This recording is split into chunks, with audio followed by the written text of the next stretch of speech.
Ուժեղ Հայաստան դաշինքն այսօր Երևանում քայլերթ, ապա եւ հանրահավաք անցկացրեց։ Քաղաքական ուժի ցուցակը գլխավորող Նարեկ Կարապետյանն անդրադարձավ Ուժեղ Հայաստան կուսակցության խորհրդի անդամ Ալիկ Ալեքսանյանի երկամսյա կալանավորմանը, որը մեղադրվում է առանձնապես խոշոր չափերով փողերի լվացման եւ հավաքներին մասնակցելու նպատակով քաղաքացիներին նյութապես շահագրգռելու համար։ Մենք գիտեինք, որ իրենք այդպիսի բան են ուզում անեն եւ նախապատրաստվել էինք նրանով, որ յուրաքանչյուր մեզանից յուրաքանչյուրի հետ կապված մենք ունենք փոխարինողներ, որ պայքարը շարունակվի եւ մի քանի օր է մնացել մինչեւ հաղթական ավարտ։ Եթե չհաջողվի ընտրություններում հաղթել, արդյոք վերցնելու են մանդատները հարցին Նարեկ Կարապետյանը պատասխանեց, որ իրենք գնում են դեպի հաղթական ավարտի։ Ուժն իր աջակիցների հետ քայլերթով հասավ Հանրապետության հրապարակ, որտեղ արդեն իրենց հանրահավաքներ։ Այն սկսվեց համերգով։ Այնուհետև հերթը ելույթներին էր։ Նարեկ Կարապետյանը նշեց, որ վերջին 1 տարվա ընթացքում բոլոր խնդիրները հաղթահարել են պատվով։ 4 օրից մեր պատմության համար վճռորոշ օր է։ 4 օրից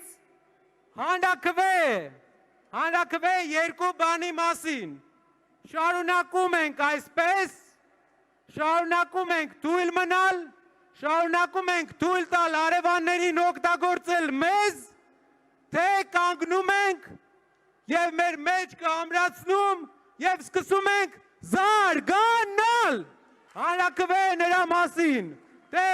թույլ ենք տալու մեր եղբայրները Հայաստանը լքեն աշխատանքի համար, Հայաստանը լքեն ավելի լավ կյանքի համար,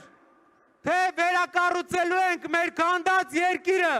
եւ ուժեղացնելու ենք մեր երկրի տնտեսությունը, բարեկեցություն ենք բերելու հայ ընտանիքներին եւ այնպես ենք անելու, որ հայերը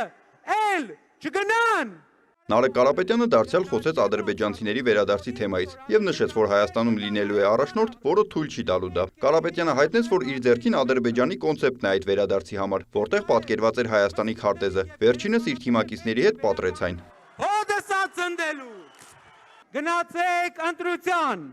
Լուծեք Հայաստանի ամենակարևոր հարցը, հայկականության հարցը։ 4 օր ձեր շրջապատին ասեք, խնդրում եմ, գնացեք որ գնան, իրար հետ ժողովուրդ, իրար հետ 4 օր, պատմական օր, և մենք կերտելու ենք մեր ուժեղ Հայաստանը, փոփոխությունների համար։ Արամ Վարդևանյանն էլ նշեց, որ սա սովորական ընտրություն չէ, այլ ճակատագրական։ Ըստ Վարդևանյանի, իրենք խոսում են իրական խաղաղության մասին։ Մենք ասում ենք, որ ունենալու ենք իրական, ուժեղ, երկարատև, արժանապատիվ խաղաղություն, առաջնայինը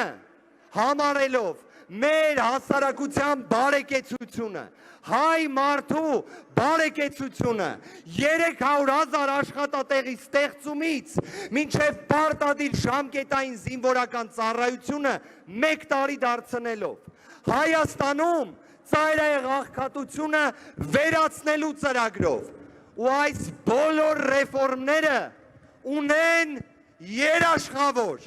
ունեն դրա ապահովողը եւ այդ մարդը Սամվել Կարապետյանն է։